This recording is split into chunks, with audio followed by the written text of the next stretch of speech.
right. Uyu unonzi muhabros pachivanhu chedu kana kuti muhingi, pachirungu wobva wati mulberry tree.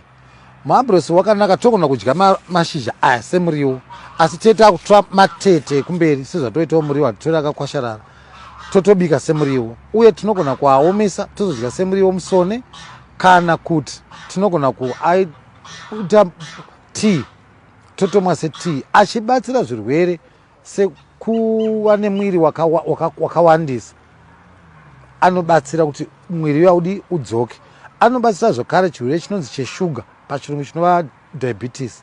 Anobatsira kungomwa setea kudaro kana kudya semuriwo. Tisangoramba takatika kovho cabbage kovho, asi mumwe muriwo wedu nyange tichibata hedu imwe yatinoziva.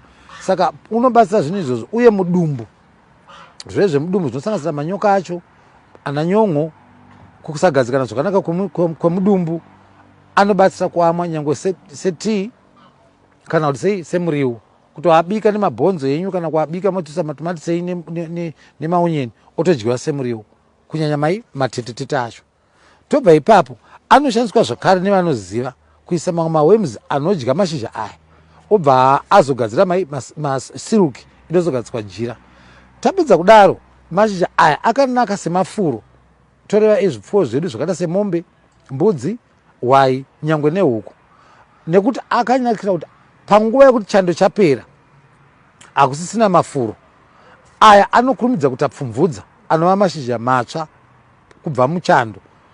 Mbudzi nezvimwe zvezvowana zvinhu zvekudya panguva iyoyo kuti kune kusati kwanaya, kune kukaoma.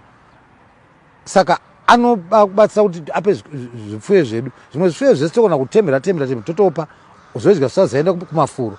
Kana kuti zvakaita sehuku, madhakisi nezvimwe zvatinopfuya takavharira mumba, tinogona kuti aoma toagaya tosanganisa nechimwe chikafu chinova kana kuti makreshi ehuku echibage kana masunflower edu, tochisanganisa nezvizvi zvipfuyo zvedu zvodya zvakaita sana shiri, huku, matoki, madhakisi, zvichienda zvakadaro. Saka chinhu chakanaka kuti tive nacho pamba, nekuti hachinetse kudyara, nokuti kuchidyara kungodimbura chipisi chakaita sepapu kusvika apa peroko, kwakuchisa muvhu kana kuti mupoketi raunenge waisa, modiridza mune manyowawo, kana changobata chamera kwakuzoisa muvhu panguva inotanga kudini kunaya mvura. Tato nemiti yedu yemuhingi. Saka munhu ukava nemihingi yako 50 20 aiwa zviri kwauri, zvikada kuti zvatoyakurisa unogona kungoitawo huni, hauchaswera mudondo kunotema huni, wakungoshandisa idzodzo dziripo.